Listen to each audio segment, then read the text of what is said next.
Hello everyone, welcome to study smart studio. आज हम ancient history में प्राचीन भारतीय इतिहास के स्रोत से संबंधित महत्वपूर्ण एमसीक्यू को कवर करेंगे। प्राचीन भारतीय इतिहास के मुख्यतः चार स्रोत हैं। वह कौन कौन से हैं? धर्म ग्रंथ, ऐतिहासिक ग्रंथ, विदेशियों का विवरण और पुरातत्व संबंधी साक्ष्य।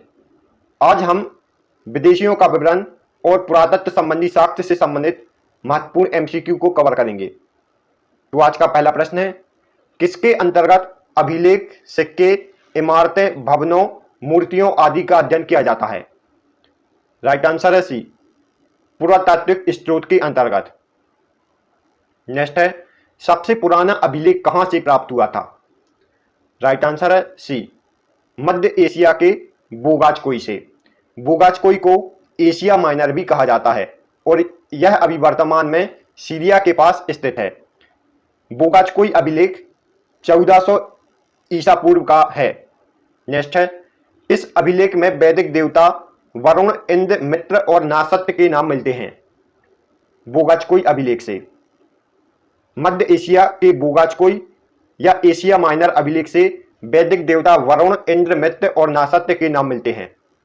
नेक्स्ट है, मध्य भारत में भागवत धर्म विकसित होने का प्रमाण किस अभिलेख से प्राप्त होता है?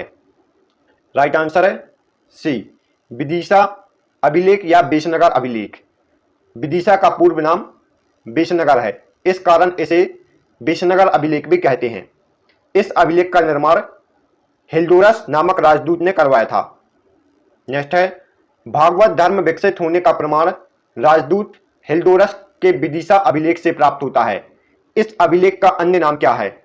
राइट आंसर है सी, ए और बी उपरोक्त दोनों।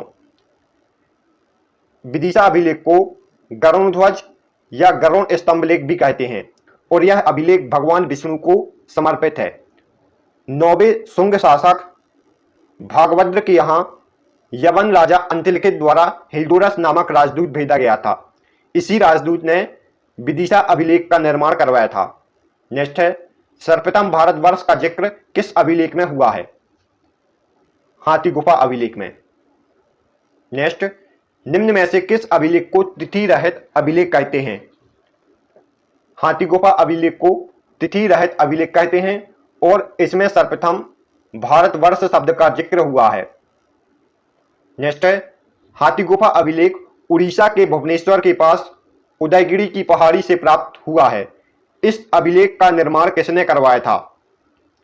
इस अभिलेख का निर्माण कलंग राजा खालवेल ने करवाया था और यह कहां स्थित है? भुवनेश्वर के पास उदयगिरी की पहाड़ी में।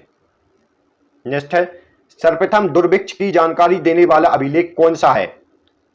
सोहगोरा अभिलेख। सोहगोरा अभिलेख उत्तर प्रदेश के गोरखपुर जिले में सोहगोरा नामक स्थान से प्राप्त हुआ था। इस अभिलेख में खाद्यान्न को सुरक्षित रखने का उल्लेख किया गया है। नेक्स्ट है, सर्वप्रथम भारत पर होने वाली हूण आक्रमण की जानकारी किस अभिलेख से प्राप्त होती है? जूनागढ़ अभिलेख से। हूण आक्रमण की जानकारी जूनागढ़ अभिलेख से प्राप्त होती है। नेक्स्ट है, जूनागढ़ अभिलेख किस शासक से संबंधित है? शक शासक रुद्रदामन से। जूनागढ़ अभिलेख शक शासक रुद्रदामन से संबंधित है और इस अभिलेख में सुदर्शन झील के निर्माण का उल्लेख किया गया है। नेक्स्ट है, सती प्रथा का प्रथम साक्ष्य किस अभिलेख से प्राप्त हुआ है? एरन अभिलेख से। एरन नामक स्थान मध्य प्रदेश के सागर जिले में स्थित है और यही एरन अभिलेख से सती प्रथा का प्रथम साक्ष्य मिला है। नेक्स्ट है, एरन अभिलेख का निर्माण किस शासक ने करवाया था? भानुगुप्त ने। भानुगुप्त के मंत्री गोपराज युद्ध में लड़ते हुए वीरगति को प्राप्त हो गए थे, इस कारण गोपराज की पत्नी ने सती धारण कर लिया था, इसलिए भानुगुप्त ने उनकी याद में एरन अभिलेख का निर्माण करवाया था। नेक्स्ट है, मंदसौर अभिलेख रेशम बुनकरों की श्रेणियों की जानकारी देता है। इस अभिलेख का निर्माण किसने करवाया था? मालवा शासक यशोवर्मन ने। मंदसौर अभिलेख मध्य प्रदेश के मंदसौर जिले में स्थित है और इसका निर्माण मालवा नरेश यशोवर्मन ने करवाया था। नेक्स्ट है, नासिक अभिलेख किस शासक से संबंधित है? गौतम बलश्री। नासिक अभिलेख गौतम बलश्री से संबंधित है। गौतम बलश्री सातवाहन वंश के थे। नेक्स्ट है, प्रयाग स्तंभलेख किस शासक से संबंधित है? प्रयाग स्तंभलेख समुद्रगुप्त से संबंधित है। प्रयाग स्तंभलेख का संबंध किससे है? समुद्रगुप्त से। नेक्स्ट है, ऐहोल अभिलेख किस शासक से संबंधित है? ऐहोल अभिलेख पुलकेशन द्वितीय से संबंधित है। नेक्स्ट है, ग्वालियर अभिलेख में गुर्जर प्रतिहार के संबंध में जानकारी मिलती है। इस अभिलेख का संबंध किस शासक से है? ग्वालियर अभिलेख में गुर्जर प्रतिहार के संबंध में जानकारी मिलती है और इस अभिलेख का संबंध प्रतिहार नरेश भोज से है, जबकि हाथी गुफा अभिलेख का संबंध कलिंग राजा खारवेल से है। मंदसौर अभिलेख का संबंध मालवा नरेश यशोवर्मन से है। नेक्स्ट है, देवपारा अभिलेख का निर्माण किस शासक ने करवाया था? राइट आंसर है डी, बंगाल शासक विजयसेन ने। नेक्स्ट क्वेश्चन, भीतरी जूनागढ़ अभिलेख किस शासक से संबंधित है? स्कंदगुप्त से। भीतरी जूनागढ़ अभिलेख स्कंदगुप्त से संबंधित है। नेक्स्ट क्वेश्चन, आरंभिक अभिलेख किस लिपि में लिखे गए थे? प्राकृतिक लिपि में। शुरुआत में जो अभिलेख लिखे गए थे वह प्राकृतिक लिपि में लिखे गए थे। नेक्स्ट है, किस वंश के राजाओं का इतिहास उनके अभिलेखों पर आधारित है? सातवाहन वंश के राजाओं का इतिहास उनके अभिलेखों पर आधारित है। नेक्स्ट है, भारत में शिलालेख का प्रचलन किस शासक ने करवाया था? अशोक ने। अशोक ने भारत में सर्वप्रथम शिलालेख का प्रचलन करवाया था। नेक्स्ट है, भारत में प्राप्त अशोक के अभिलेख ज्यादातर किस लिपि के थे? राइट आंसर है ए, ब्राह्मी लिपि के। भारत में जो भी अभिलेख प्राप्त हुए वह ब्राह्मी लिपि के थे। नेक्स्ट है, अशोक के अभिलेख पढ़ने में पहली बार सफलता किसने प्राप्त की थी? राइट आंसर है जेम्स प्रेसेब ने। 1837 ईस्वी में जेम्स प्रेसेब ने अशोक के अभिलेख पढ़ने में सहायता प्राप्त की थी, लेकिन खोज किसने की थी? 1750 ईस्वी में अशोक के अभिलेख की खोज पोर्टरी फेन पेलर ने की थी। नेक्स्ट है, अभिलेखों का अध्ययन क्या कहलाता है? एपिग्राफी। अभिलेखों के अध्ययन को एपिग्राफी कहते हैं, जबकि सिक्कों के अध्ययन को न्यूमिस्मेटिक कहते हैं और संपूर्ण ब्रह्मांड के अध्ययन को कॉस्मोलॉजी कहते हैं। नेक्स्ट है, टेशियस देश का राजवैद था जिसने भारत के संबंध में आश्चर्यजनक विवरण दिया था। टेशियस एक ईरानी राजवैद था जिसने भारत के संबंध में आश्चर्यजनक विवरण दिया था। नेक्स्ट है, हिस्टोरिया पुस्तक की रचना किसने की थी? हिस्टोरिया पुस्तक की रचना हेरोडोटस ने की थी। हेरोडोटस को इतिहास का पिता कहा जाता है। इतिहास का पिता कैसे कहा जाता है? हेरोडोटस को। नेक्स्ट है, निम्न में से कौन सा लेखक सिकंदर के साथ आए थे? निरियाकस, आंसिक्रिटस और अरिस्टोबुलस। यह तीनों लेखक सिकंदर के साथ आए थे। नेक्स्ट है, मेगास्थनीज सेल्सियस निकेटर का राजदूत था। यह किसके दरबार में आया था? यह चंद्रगुप्त मौर्य के दरबार में आया था। मेगास्थनीज सेल्सियस निकेटर का राजदूत था जो चंद्रगुप्त मौर्य के दरबार में आया था। नेक्स्ट है, इंडिका पुस्तक की रचना किसने की थी? मेगास्थनीज ने। और इस पुस्तक में मेगास्थनीज ने मौर्यकालीन समाज और संस्कृति के विषय में लिखा है।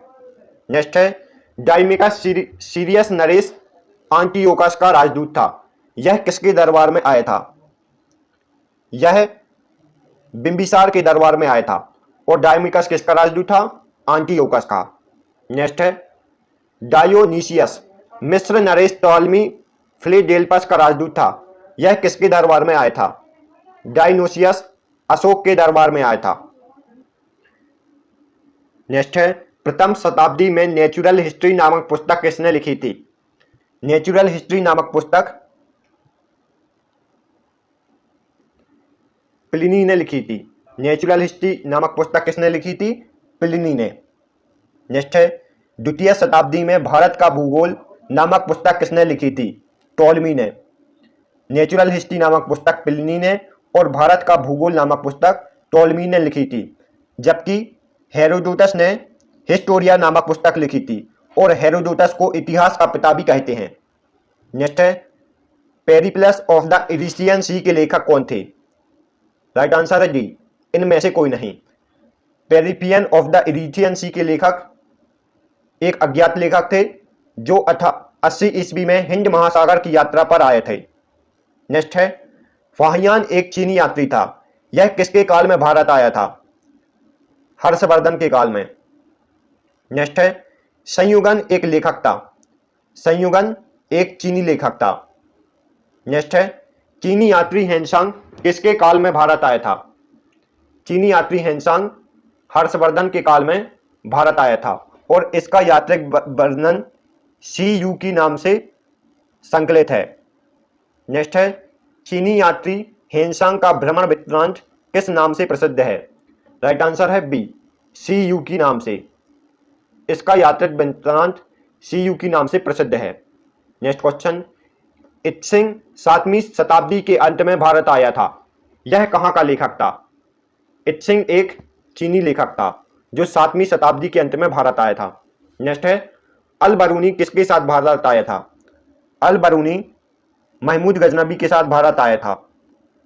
नेक्स्ट है, किताब उल हिंद या तहकीक ए हिंद की रचना किसने की थी? अल बरूनी ने, और अल बरूनी महमूद गजनबी के साथ भारत आया था। नेक्स्ट है, इब्न बतूता एक मोरक्को यात्री था, यह किसके काल में भारत आया था? इब्न बतूता मोहम्मद बिन तुगलक के समय भारत आया था और इसी मोहम्मद बिन तुगलक ने दिल्ली का काजी भी नियुक्त किया था। इब्न बतूता ने रहला नामक पुस्तक की भी रचना की थी। नेक्स्ट है, रहला नामक पुस्तक की रचना किसने की थी? मोरक्को यात्री इब्न बतूता ने। नेक्स्ट है, कयूगर और तयूगर नामक ग्रंथ की रचना किसने की थी? राइट आंसर है तारानाथ ने।